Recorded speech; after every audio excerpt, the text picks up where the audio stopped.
जय हिंद दोस्तों, स्वागत है आपका हमारा YouTube channel golden classes Rampur में। तो आज इस वीडियो में हम पढ़ने वाले हैं क्लास 10 के मैथ का प्रश्नावली 3.2। तो इस वीडियो में हम इस चैप्टर का क्वेश्चन नंबर 5 पढ़ेंगे। तो चलिए शुरू करते हैं। क्वेश्चन है, एक आयताकार बाग जिसकी लंबाई चौड़ाई से 4 मीटर अधिक है का अर्ध परिमाप 36 मीटर है। बाग की बीमाएँ ज्ञात कीजिए। यहाँ पर हमें क्वेश्चन में बाग की बीमाएँ ज्ञात करने के लिए कहा जा रहा है। तो बीमाएँ का मतलब है लंबाई चौड़ाई, ठीक है। जैसे कि कोई बाग है जो इस प्रकार आयताकार है, ठीक है।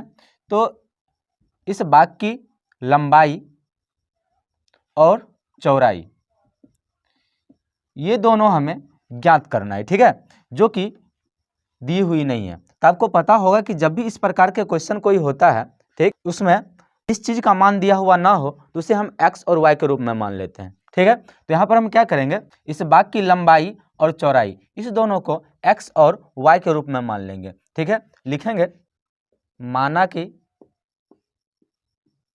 आयताकार बाग की लंबाई बराबर x मीटर और चौड़ाई बराबर y मीटर। तो इस प्रकार हम बाग की लंबाई और चौड़ाई x और y के रूप में मान लिया है, ठीक। अब यहाँ पर हम लिखेंगे प्रश्न से। प्रश्न में पहला स्थिति क्या है कि लंबाई चौड़ाई से 4 मीटर अधिक है। मतलब यदि इस बाग की लंबाई यानी कि L x है, ठीक, तो और चौड़ाई y है, तो ये लंबाई x जो है वो चौड़ाई y से 4 मीटर अधिक है। मतलब यदि हम लंबाई और चौड़ाई, लंबाई में से चौड़ाई को माइनस करते हैं तो 4 आता है, ठीक है। कितना आता है? 4 मीटर। क्योंकि दिया हुआ है कि लंबाई जो है वो चौड़ाई से 4 मीटर अधिक है। मतलब कि लंबाई में चौड़ाई को अगर माइनस करते हैं तो आंसर में हमें 4 आएगा। तो यहाँ पर क्या बनेगा समीकरण, लंबाई को क्या लिए हैं x और चौड़ाई क्या है, तो चौड़ाई है y। मतलब चौड़ाई जो लिए हम y लिए, तो x माइनस वाई बराबर क्या आ जाएगा 4। ये हमारा आ गया पहला समीकरण, ठीक है। दूसरी स्थिति में दिया हुआ है कि इसका अर्ध परिमाप जो है वो 36 मीटर है। तो बाग का अर्ध परिमाप का मतलब क्या हुआ कि आयत का अर्ध परिमाप। तो लिखेंगे कि बाग का अर्ध परिमाप जो कितना है 36 मीटर, ठीक है। तो बाग का जो अर्ध परिमाप होगा वो आयत के अर्ध परिमाप के बराबर होगा। जो आयत का अर्ध परिमाप क्या होता है, लंबाई प्लस चौड़ाई, लंबाई प्लस चौड़ाई जो कितना है 36 मीटर, ठीक है। तो यहाँ हम लंबाई को क्या लिए हैं, तो लंबाई को लिए हैं x, तो हो जाएगा ये x प्लस y। चौड़ाई को y लिए हैं तो हो जाएगा y बराबर 36। ये आ गया हमारा समीकरण 2। अब समीकरण 1 और समीकरण 2 इन दोनों समीकरण को ग्राफीय रूप से हल करेंगे और x और y का मान निकालेंगे। जो क्या प्राप्त होगा, हमें इस बाग का बीमाएँ प्राप्त होगा, ठीक है। तो आपको पता होगा कि ग्राफ बनाने में सबसे पहले हम क्या करते हैं कि समीकरण 1 और समीकरण 2 दोनों का दो हल निकालते हैं और इस हल को बिंदु के रूप में ग्राफ में व्यक्त करना पड़ता है, ठीक है। तो चलिए समीकरण 1 का हल ज्ञात करते हैं, ठीक। यहाँ पर लिखेंगे समीकरण 1 से। तो समीकरण 1 क्या है, x माइनस वाई बराबर 4। यहाँ पर हम क्या करेंगे कि x को इस साइड रखेंगे और y को उधर भेज देंगे। तो क्या हो जाएगा, x बराबर 4 प्लस वाई। तो यहाँ पर हम लिखेंगे यदि y बराबर, तो y का मान ले लेते हैं 8, ठीक। अब यहाँ पर इतनी बड़ी संख्या क्यों लिए हैं, क्योंकि हमारा दूसरा समीकरण जो है इसमें हमें 36 है, यानी कि बड़ी संख्या है। इसलिए हम यहाँ पर वैसा संख्या लिए हैं जो दोनों समीकरण के लिए नज़दीकी अनुपात में आए, ठीक है। यहाँ पर y का मान हम ले लिए 8, तो x क्या आ जाएगा, x बराबर 4 प्लस 8। यहाँ पर हम क्या करेंगे कि y का मान को इस समीकरण में रखेंगे, ठीक। तो x कितना आ जाएगा, तो x आ जाएगा 8 4 12, ठीक। तो जब हम y का मान 8 लिए हैं तो x का मान आ गया है 12, ठीक। फिर से लिखेंगे यदि y बराबर, अब y का मान हम ले लेते हैं 12, ठीक है। तो जब y का मान 12 ले लेंगे, ठीक, तो x का मान क्या आ जाएगा, तो x आ जाएगा 4 + 12, यानी कि x बराबर 12 × 4 = 16, ठीक है। जब y का मान 12 लिए तो x का मान आया है 16। अब यहाँ पर क्या करेंगे, एक टेबल बनाएंगे, पहले में x, दूसरे में y, ठीक। जब हम y का मान 8 लिए तो x का मान आया है 12, y वाले टेबल में रखेंगे 8 और x वाले में 12। फिर से जब y का मान 12 लिए हैं तो x का मान 16 आया है, ठीक। फिर से हम समीकरण 2 से शुरू करेंगे, ठीक है। समीकरण 2 से, समीकरण 2 है x + y = 36। अब x बराबर क्या आ जाएगा, 36 - y, ठीक।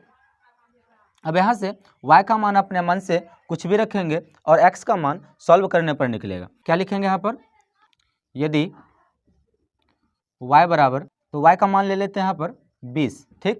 तो जब y का मान 20 लेंगे तो x कितना आ जाएगा, 36 - 20, तो x आ जाएगा, 36 में से 20 माइनस करेंगे तो आ जाएगा 16। जब y का मान 20 लिए तो x हमारा आ गया 16, ठीक है। फिर से यदि y बराबर, तो अब हम y का मान 16 ले लेते हैं।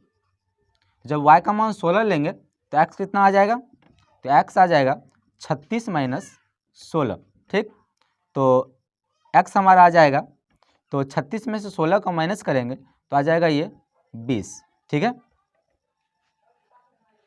अब यहाँ पर एक टेबल बनाएंगे, पहले में x, दूसरे में y। जब हम पहले y का मान 20 लिए हैं तो x आया है 16, ठीक। तो यहाँ पर लिखेंगे y वाले में 20 और x वाले में 16, ठीक है।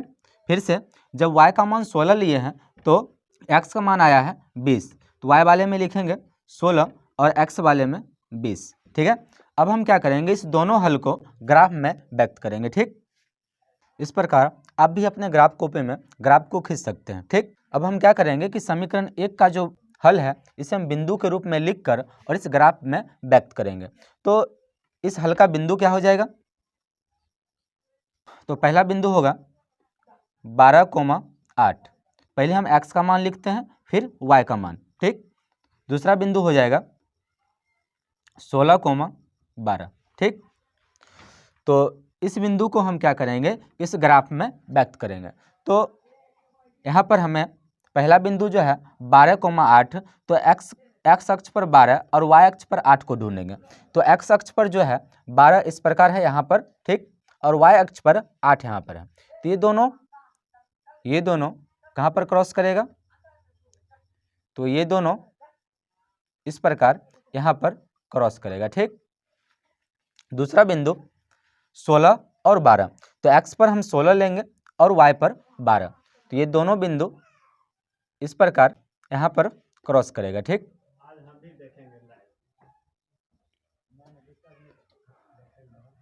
इस बिंदु का निर्देशांक होगा 12,8, ठीक है, और दूसरा बिंदु का निर्देशांक जो होगा वो होगा 16,12, ठीक। अब क्या करेंगे, हम इस दोनों बिंदु को स्केल की मदद से मिला देंगे, ठीक। इस प्रकार आप भी स्केल की मदद से इस दोनों बिंदु को मिला सकते हैं, ठीक। अब क्या करेंगे हम कि दूसरा समीकरण का जो हल है इस हल को फिर से इसी प्रकार व्यक्त करेंगे, ठीक। तो इस हल का बिंदु क्या आ जाएगा, तो बिंदु होगा, तो पहला बिंदु होगा 16,20 और दूसरा बिंदु होगा 20,16, ठीक है। अब इस दोनों बिंदु को फिर से उसी प्रकार इस ग्राफ पर व्यक्त करेंगे, ठीक। तो पहला बिंदु हमारा है 16,20, मतलब x पर 16 और y पर 20, ठीक।